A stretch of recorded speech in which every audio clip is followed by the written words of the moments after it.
Welcome to the Misfit Wrestling Podcast. I am your host, Matt the Misfit. Tonight we're going to go through Monday Night Raw for September the 19th, 2022.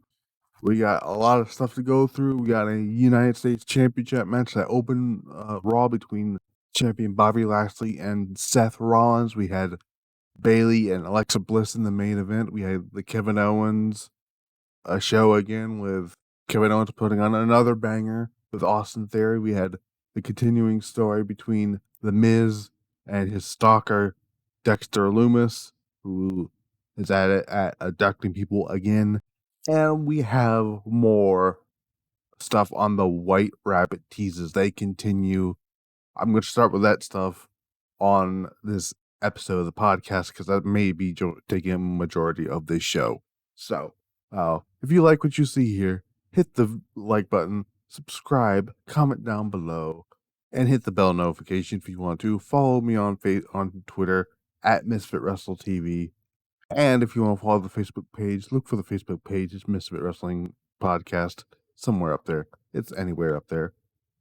Again, do all that stuff here. And let's just talk about this. So the White Rabbit stuff. So this stuff began on SmackDown or during SmackDown, during the because I talked about this during the SmackDown review on Friday. If you hadn't seen that, go check it out. It's on the It's on the channel. That there was some type of weird thing happening during the show. During the commercial break, the lights were out, and the song "White Rabbit" by Jefferson Airplane was playing. Jefferson's Airplane. There's Jefferson Airplane. It's one of those two. It's Jefferson something. And it's just the isolated vocal track from Grace Slick. And it's creepy, it's eerie, it's disturbing. And they were playing it in the dark, and then the red light shines on the stage area, and we were like all stunned, like, what the hell is this about? What's going on here? I didn't know if anything else was going to come of it. Then the very next night in Bakersfield, we're doing a live event. They did the same thing there again. Only this time they shined the red light on the ring, and did something with a purple light here too, whatever that means. I'm like, what the hell? And then again the following night in Oakland, they did it twice in one night. So before the show, in an empty arena with I guess like two people in the ring doing, checking the ring or whatever, ring crew, I guess that's what it is. They were playing the song again. Somebody recording it. I don't know who was recording it. I don't want to know who's recording it, but they were doing it, panning it into this empty arena. The song was playing again. And then again during the show, they did the same thing that they did on the Saturday night, and it was just bizarre. Come Monday Night Raw, they did the same thing that they did on SmackDown. The only difference here is that they lit up the LED Trons aprons and the LED stuff on the barricades. And then there was a segment with Austin Theory backstage. Well, it's not really a segment. It was him getting ready for his match with Kevin Owens. I didn't notice this at the time. I didn't notice it until people started bringing it up to me. There was a QR code that said, that actually said, come find me or something like that. Come with me or something like that. And then we click this video, or click it, or we scan the QR code. Do this, like, this video, excuse me. I'm a little tired today for some reason. And it said, there's this thing of this rabbit on here with this checkerboard. This rabbit that says "Feed Your Head," which is a line in the song. It's a video. You click on it, and then it starts playing. And then it starts playing a game of Hangman. The game Hangman, and it asks the question, "Who killed the world?" And you do the thing, and it started crossing out these letters. And the answer you came up with is you did. And what was interesting about this is the letters that it crossed out was DEMONX. Demon X. Or if you don't want to use the X here, you can take out the X and call it Demon. I don't know what's happening here. And then after that, they had a thing that said 9/23 and then 9/23. The date 9/23 and then the time, the 9/23 time stamp happened during the Street Profits Brawling Brutes match. Some dude held a sign walking through the crowd like like when the boxing girls would do. Walking the crowd, same QR code, and it pops up, sends you the same video. And then there's some other stuff here. So, and I'm gonna keep going into this here. So, I don't know if this is for. I mean, the other night I thought it was for Karrion Kross. I'm not 100% sure now. It could be for Bray Wyatt because so Bray Wyatt or Wyndham Rotunda sent out a tweet back in July 4th, 2 tweets actually, and asked the question: anyone here know anything about South Arkansas? If you are a local, can you navigate to the Devil's Hole? Please let me know.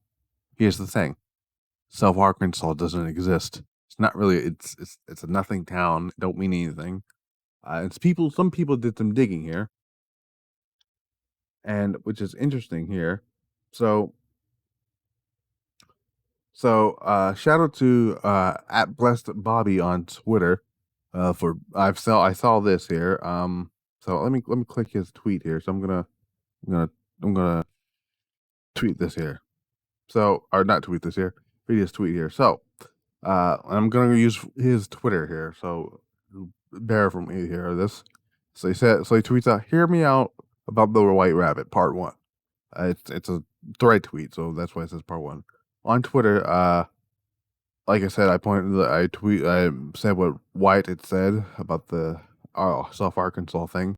So this guy did some research on South Arkansas and said, there isn't even a town. It's a unincorporated community, which means it doesn't belong to a specific town. It's not its own town. When I looked up the Devil's Hole in South Arkansas, I got a link to a forum from 2004. And it clicks here, and what comes up is a very interesting thing. So it comes up to a thing called Underground Ozarks, and the article, or not the article, well, I guess you can call it an article, whatever you want to call it. The thread page is called Devil's Hole, Arkansas. Makes you go, And the moderator's name is White Rabbit. Now, I don't know what to say there. It's interesting. I don't know where it's going. I'm assuming there's going to be more teases. Maybe with teases, more like clues come SmackDown. I don't think if it is a Bray, I don't think they're gonna have him show up on a random SmackDown. I mean, then again, they had Kross return and Turner. They had Kross and Gargano return on a random SmackDown, so it's not out of the realm of possibility. But Bray Wyatt's a big return, so you don't want to do that. And they're probably going to save him for Extreme Rules, I would guess. I'm assuming the main event of that show is going to be Drew McIntyre versus Karrion Kross. Maybe there's something there. I don't know. We're going to find out. That's all I have now. That's all we have now for this White Rabbit stuff. It's interesting. It's interesting. We'll see where it goes. But that's all I got to say about that. Now let's get on to the review of Monday Night Raw. Monday Night Raw was an okay show. It was decent. It was not their best show, but it was all right. There were some good matches on the show, which started off with, like reported on the Fightful Select, that Lashley and Seth Rollins was going to kick off the show. The match was actually fantastic. I enjoyed it. One of my favorite matches of the night. Rollins almost came up short with the championship. Lashley won after a distraction from Matt Riddle. There were some back and forth spots in this. Rollins went for a curb stomp early on in the match, and Lashley blocked it by not moving, which is great. I've never seen that happen before. I believe Rollins went for I thought he was going for a Phoenix Splash, but he went for a super stomp. Lashley managed to counter it into a hurt lock. Makes it through the ropes, and a perfectly timed low blow the referee didn't see. Rollins was going to go for the stomp. Out comes Matt Riddle, cost Rollins the match, and so that sets up later on in the night to get a backstage, I guess, altercation with Matt Riddle and Seth Rollins, and Rollins wants another match.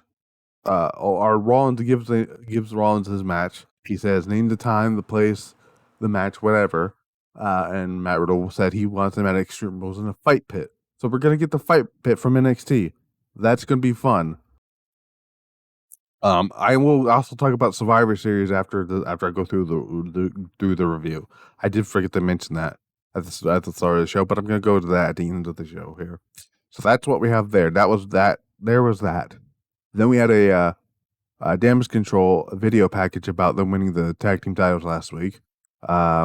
They come out for the Damage Control celebration. They come out on a hilarious golf cart.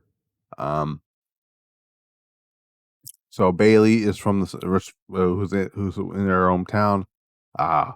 Basically, is being Bayley. It's being Bayley. Putting over Io and Dakota, and then out comes Bianca Belair. Bianca Belair says that she's getting tired of listening to Bayley talk, and they want to fight. Bayley's like, nah, we're gonna fight on my time. Asuka's out there, Alexa Bliss is out there, and then we get a brawl. After Bayley said something to Alexa and whatnot. And then we get the setup for the main event, which is Alexa Bliss and Bayley. So that sets up the main event. And then we can come back from break. We had the Connor Cure video package that he always played during this month. Austin Theory heads to the ring for his match. This is after the whole QR code thing. Has a great match with Kevin Owens. Kevin Owens wins via distraction by Johnny Gargano, which it seems like they're setting up something, I'm assuming with the briefcase. Near the end, like I said, Johnny Gargano has the briefcase, grabs it, distracts Theory. Owens hits the super kick and the cannonball, delivers up the pop-up powerbomb for the win. Later on in the night, we had a segment with Johnny Gargano and Alpha Academy. They were basically talking to Johnny about him cheating, helping Owens win. And Owens comes in and basically says, I like beating you in Canada. That's my favorite thing to do. They're in Edmonton, Alberta, Canada next week. So it sets up a tag team match between Alpha Academy and Johnny Gargano versus Johnny Gargano and Kevin Owens. So that should be fun. That should be very, very fun. Next up, we get after that whole thing with Gargano and Owens, we had a video package for the Judgment Day, who beat the ever-living piss out of Edge and Rey Mysterio last week. After the match with Rey Mysterio, Dominic and Rollins. Sorry, this is the wrong video package I'm talking about. What am I talking about? The video package between Matt Riddle and Judgment Day. That's what I'm. Never mind. Forget I just said any of that. They were talking about the Judgment Day Matt Riddle stuff from last week. So that, and then it sets up the brawl that happened earlier. They recapped the stupid Logan Paul Roman Reigns crap from last week. I don't want to talk about it anymore, so I'm not going to. Brawling Brutes head to the ring. Surprise there. Interesting fact: Rich Holland calls Butch the Bruiser, which is interesting. And they say that they're gonna win the tag titles on Friday. Which I swear I thought that match was gonna be at the pay-per-view. Street Profits head to the ring. Angelo Dawkins congratulates them on the win. And then we set up a match tag match where the Brawling Brutes defeated the Street Profits in a fun little tag match. Nothing to write home about. Of course, this was the match where the guy with the QR code walks through the crowd. So basically, Brawling Brutes win here. Nothing too much to write home about here. Gives them a win heading into their match on Friday against the Usos. Then we had another video package between Edge and Dominic Mysterio. The whole thing, the one that I was trying to talk about last week, where the Judgment Day beat the piss out of Mysterio and Edge, Rey Mysterio and Edge. Edge's temporary sideline.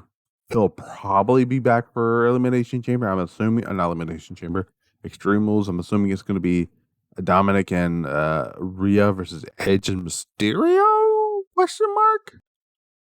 I'm assuming. I don't know. Then we had another. So I've already talked about the Gargano Alpha Academy stuff. Judgment Day heads to the ring. Rhea Ripley for a promo. Rhea Ripley, Rhea Ripley says they're gonna once again prove they run Monday Night Raw. Balor says it takes a great deal to stand up to their enemies. Takes a great, even greater deal to stand up to his father. The Priest says Dominic proved that he can now fight his own battles. Priest then rags on Edge before Rhea says he's proud of him, talking about Dominic. Dominic thanks Rhea. The crowd is giving him mega heat. No one likes him. Balor says that he needed to capture the moment with a family photo. Matt Riddle's some music hits, and he leads to the ring, followed by Rey Mysterio. So we get a tag match between Rey Mysterio, Matt Riddle versus Judgment Day's Finn Balor and Damian Priest. I think that's funny that I just seen a photo of a photo photographer there taking a photo of Judgment Day. That's funny. This was all right match. Nothing. I mean, it was fun, I guess. The Judgment Day win off a distraction, I'm assuming. Yeah, it was off a distraction. Another distraction finish. A lot of distraction finishes on this thing. Balor hits a coup de grace on Rey Mysterio for the win. So there's that. In the back, they're talking about. I'll get to that in a little bit. We'll get to the Judgment thing in day backstage thing in a little bit. Then we head to a video recap of last week where Dexter Lumis invaded the Miz's home, and we have Miz TV. And what's funny here, so basically what happens here is Lumis comes up through the ring as if he's the Undertaker, Kane, or Sting, or Bray Wyatt, and tries to pull the Miz down to hell. That didn't happen. And then Ciampa hits Lumis with the microphone. They retreat. And that's pretty much it of that. I don't know where this is going. Hopefully I'm not getting tired of the storyline yet. I just want to see what's the point of this storyline. You know what I'm saying? Hopefully we'll find out soon.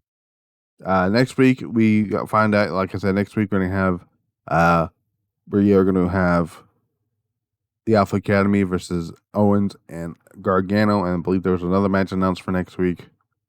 Don't remember what it was. I don't actually remember what it was. The other match is escaping me now. Anyway, we got a backstage segment, like I said, with Judgment Day. They're talking about the win that they had here, and then Dominic implies something that I don't know if I should talk about here. They go to the back. They start walking. Balor says, "I got this," because he sees AJ Styles. Balor tries to buddy up. Styles isn't having it. And they throw up the too sweet sign for the whole Bullet Club thing. Main event: Bayley versus Alexa Bliss. I didn't really care about this. I like Bayley. I like Alexa. But they never had great chemistry with each other, in my opinion. Their feud in 2017 was one of the worst things I have ever seen in my life. I just personally never thought they had any chemistry, in my opinion. So nothing major happened here.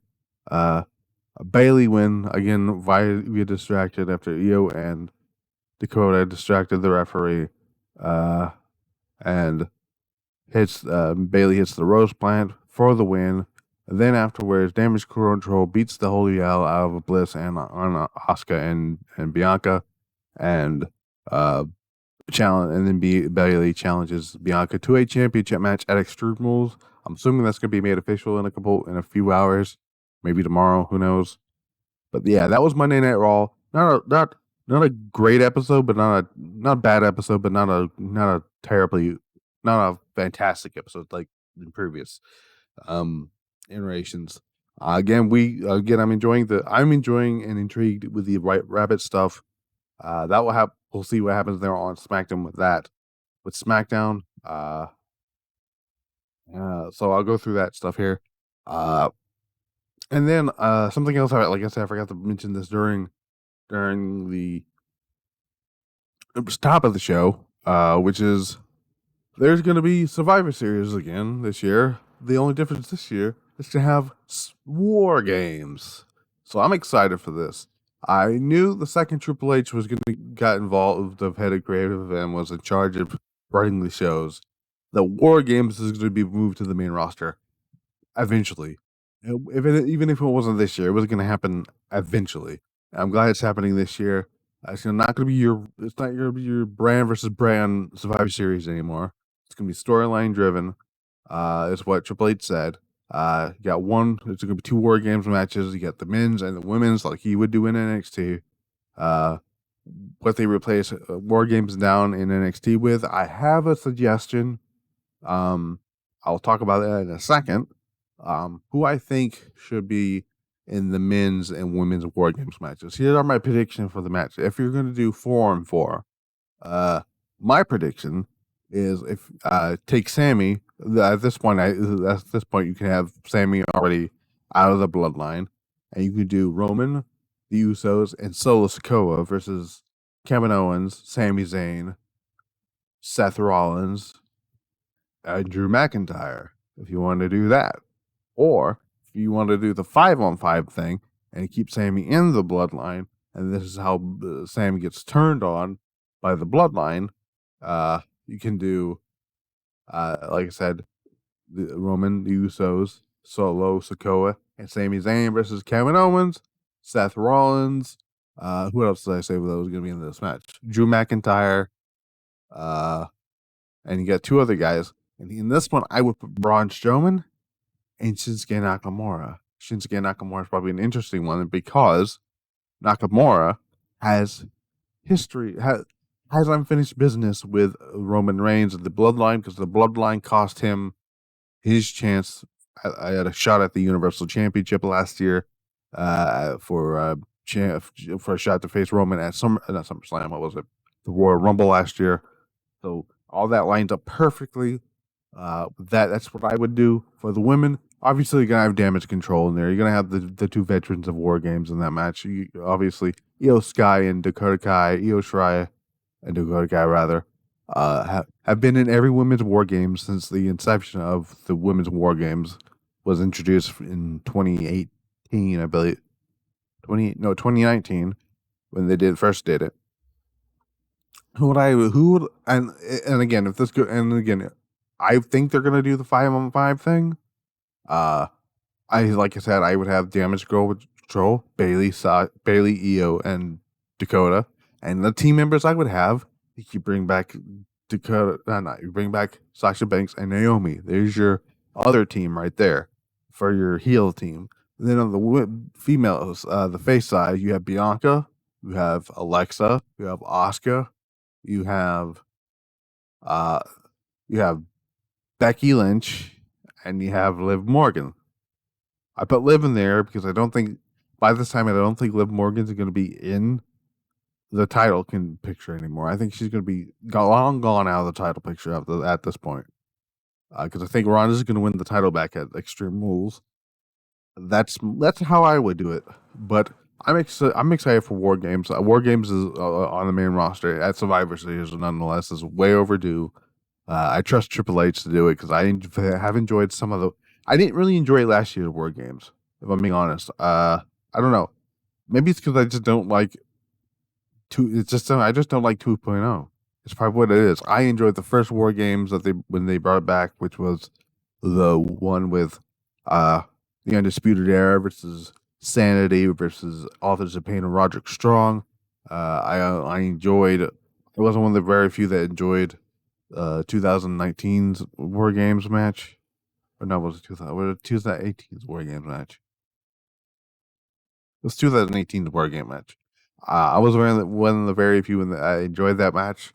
I loved 2019 War Games match. 2020's War Games match was long, but it was good, but it was long.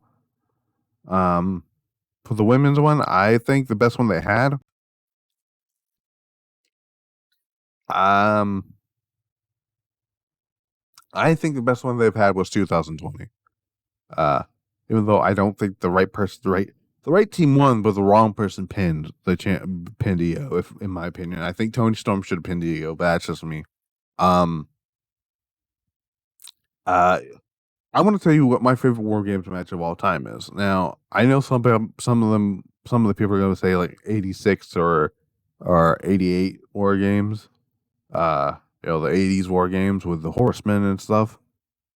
My favorite War Games match is actually in the 1996 War Games because it was during the time that I was, because again, I was born in the 90s, so I was watching that War Games, the Monday Night Wars era. And one of my favorite things about that was you had the whole peak of the NWO stuff, and you had the whole thing with Sting is you didn't know which side he was on. When Sting came out on the NWO side, you were heart crushed. And then the next thing you know, 5 minutes later, another Sting comes out. It was confusing, but it was awesome at the same time. That's my favorite War Games match of all time. But I'm excited for War Games in November for Survivor Series. What I would do for NXT, because I don't think they're going to do War Games now that the main roster is going to do it. I would replace War Games in NXT with another WCW concept that was actually very, very good. It's called Battle Bowl, where the winner of that match earns a championship match, world title match, actually, I believe, in WCW. I believe people like Luger won it, and I know Muda won it. I don't know if Sting won it, but I do know Luger and Muda won it. They got shots at. When Muda won it, he got shot at the NWA Championship. When Luger won it, he got shot at the WCW title as well. I think Ron Simmons won it too. I could be wrong on that, but it was like it was a tag team type of tournament. But near the end of it, Battle Bowl was a battle royal, and the winner of that, I believe it was the winner of that battle royal, won the right to challenge for the world champion. I would love to see NXT do that and have the winner of that match, that whole Battle Bowl thing, challenge Braun Breaker or whoever the NXT champion is by after Halloween Havoc. Because there's a little news on that. Halloween Havoc is going to be a pay-per-view, but it's going to be NXT Takeover Halloween Havoc. Like I said, they're going back to the old NXT way of NXT doing things. But that's what I would do. Anyway, speaking of other things I have to talk about on this show, not regarding Monday Night Raw, I do have a little bit of channel news.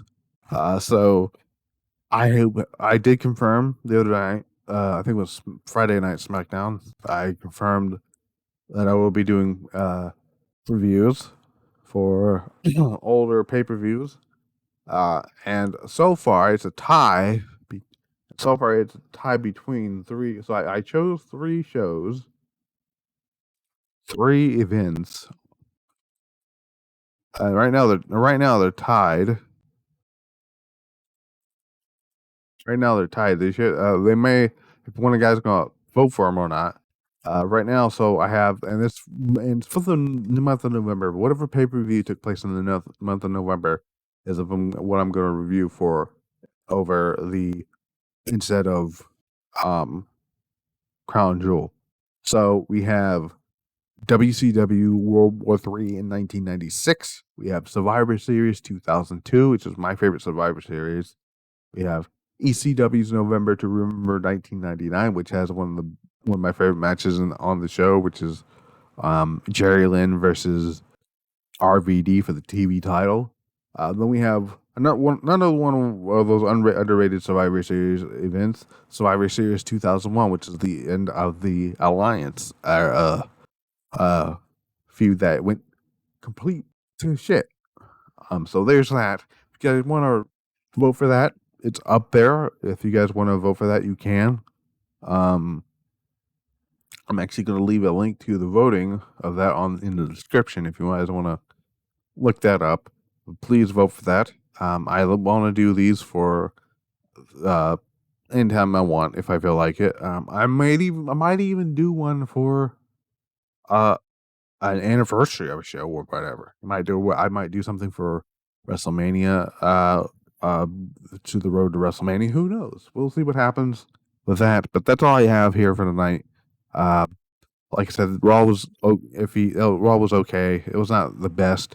I'm looking forward to see where this White Rabbit stuff goes to. Is it Bray Wyatt? Is it Karrion Kross is bringing his White Rabbit persona into WWE? Who knows? We'll see what happens. Wednesday night is AEW Dynamite.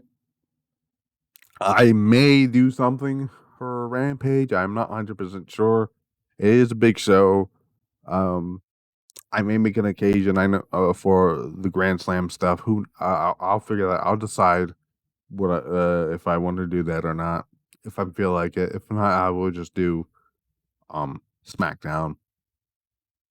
But I will be doing Dynamite. We got the Ring of Honor World Title match between Chris Jericho and Claudio Castagnoli. We have the All Atlantic title on the line, Pac versus Orange Cassidy. We have tag titles on the line, Swerve and Glory defend against the Acclaimed. Fatal 4-way match for the interim AEW Women's title. Toni Storm, Serena Deeb. Who was it? Who was the other one? Serena Deeb, Athena, and Britt Baker. And in the main event, to crown a new AEW World Champion in Jon Moxley versus Bryan Danielson. And then on SmackDown, we have the women, not the world title, the tag titles. Usos defending against the Brawling Brutes.